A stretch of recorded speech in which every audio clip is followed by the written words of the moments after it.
Ngasigi video se akhoi gi job manifestation gi matang dani ko job manifestation se makal makal mayam budi ina share tawe ado share to busi da leina ko haide akhoi na practice tawru mayam se da yam thuna isha ga chana basu he yawa be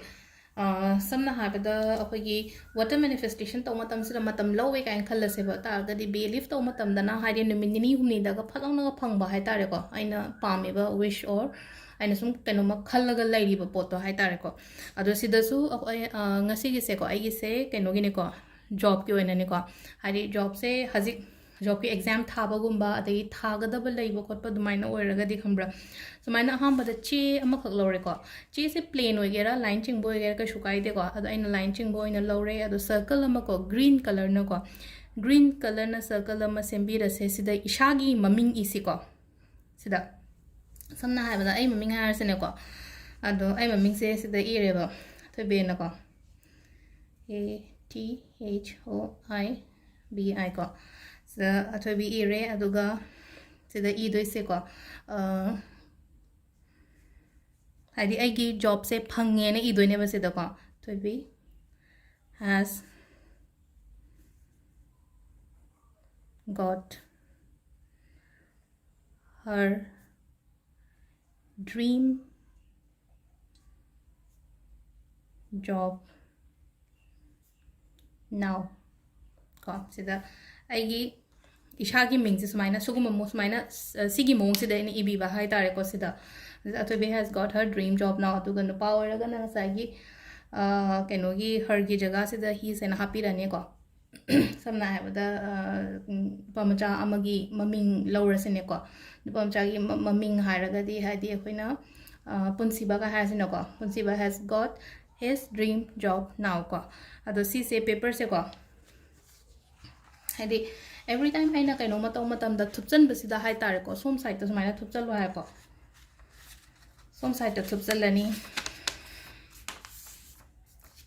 aduga paper se kaino to matam da si thupaga amuk clockwise direction da hai tare ko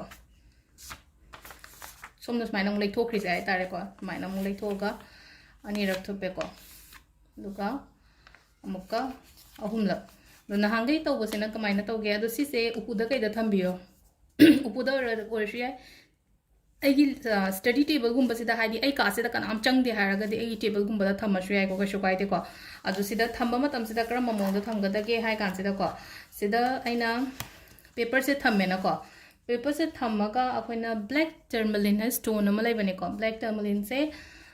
smaina tumbles ki mawong da su lakani ko aduga sigi pyramid oina su lai ko haidi amu ma chugin nung se ai tare ko sigi black tourmaline se smaina thambi ba hai ta ko pyramid or su ai saina akoina tumbles kumba le raga di tumbles kumba se no be am ta lai tre na khala se ba haidi tumbles su lai tre pyramid su lai tre haraga di akoina aina mamang da own customize kumba pi gi ba yawi da na ko bracelet ta black machu yaw bani ko black tourmaline kumba se yaw bane ato engon da lai be se ha ta lai yaw ring ko sida se le ko seeing be ko se black tourmaline ko se bracelet ke daga yaw ki bodo ma ka pisu gi bracelet to yaw re do se da su yaw re ko ari amuk laina draga so aina shiri ba bracelet ha ta du da black kumba yaw ra ga di dum thamba ko pang ha khun adu pura oina thambi bana di phai mai na ha di choi leng da na ha ta re ko pu manung da ga da ai ko si che mata se da aina black tourmaline gi bracelet crystal any kind of hai ta ko ha di ke black tourmaline si ke thambi ba hai ta ko ro kano lai ra ga na lai re lai tra ga na hai di bracelet kum ba mai na thambi ba hai ta ko adu ga mu kai kamaina kai to ga da no hai kan si da ne